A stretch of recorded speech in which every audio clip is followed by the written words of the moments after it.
We have what appears to be another case of COVID-19 breaking out on a warship. And this time, it's not just any warship. It's the USS Michael Murphy, named after Navy SEAL Michael Murphy, who was killed in Afghanistan, Medal of Honor winner. And you might have seen the movie The Lone Survivor, which is about that.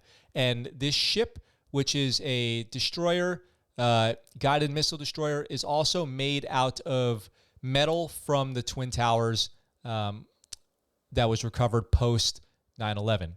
Now, the article here, which is from KVIA ABC7, says there's been a major coronavirus outbreak aboard U.S. Navy guided missile destroyer to USS Michael Murphy, which has spread to nearly a quarter of the ship's 300-strong crew, which puts that number at about 75. My math's not wrong.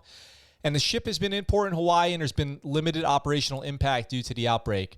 I guess what that means is limited day-to-day operations of the ship being in port, because I don't think that they would send them on a training exercise or an underway time with COVID if they didn't have to, if it was non-deployment, national defense related.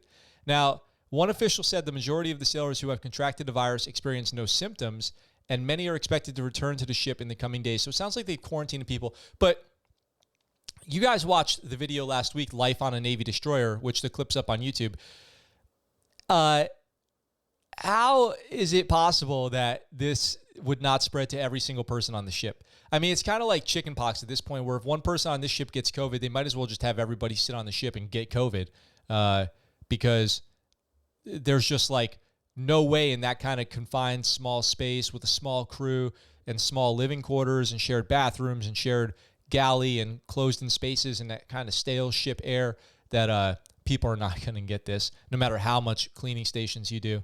So let's see. People who've tested positive for COVID-19 have been placed in isolation out of an abundance of caution. All close contacts and non-essential crew members are undergoing a 2-week self-isolation period in accordance with the Center for the CDC, basically. Have you guys ever been on a ship when somebody's been quarantined? So I've never had chickenpox, and I was on a ship, a very small ship once. I deployed on a small ship, MSC ship, military Sea Lift Command ship, which is manned by merchant marines, civilian sailors, basically. And somebody got chickenpox, and they had to quarantine because I had never had chickenpox. And if I got that, I guess as an adult, it can be pretty serious. So the crew members on board the USS Michael Murphy with COVID, it says the news of the outbreak of the Navy warship comes the day after the U.S. Coast Guard announced that one of its ships, the cutter Stratton, was forced to return to port after 11 of its crew members tested positive. So they were participating in counter-narcotics patrols in the Eastern Mediterranean. These affected crew members had mild symptoms. The Navy has made progress in preventing outbreaks on ships, which is kind of shocking that there hasn't been more, to be honest. Like, how has every ship not had a COVID outbreak?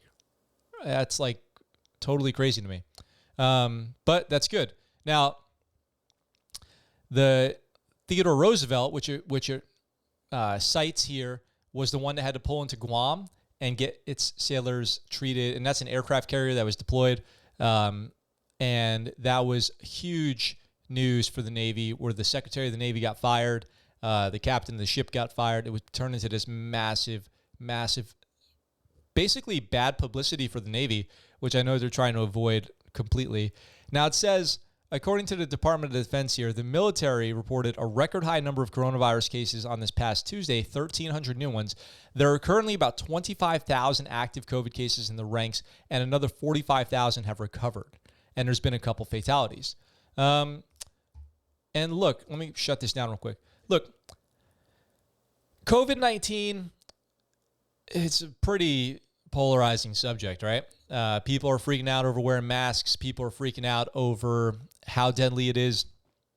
But let me tell you something. While I'm not scared of COVID-19 and it, destroying the world or anything like that, there are serious complications for people who've had it, who are otherwise healthy, who now have serious medical conditions going forward. So there's a reason to be concerned about the disease, including the long-term effects of people who survive. So there's people who are going to survive COVID-19, the vast overwhelming majority of people are going to survive COVID-19, but then have lasting injuries, especially to their pulmonary system. So I think this is stuff that we just don't understand yet. I think that's it, frankly. Like, that's the answer, is we don't know yet how bad it is. There's no way to know. It'll be years before people really understand what this disease does to people. So I think that's the approach that I take to it, is we just don't know, and it's too soon to say. So you're not going to hear me say, oh, it's nothing to worry about. Oh, it's the end of the world. Nothing like that, because honestly, nobody knows. That's the truth. Nobody knows. We're learning together, and we're going to continue to learn together.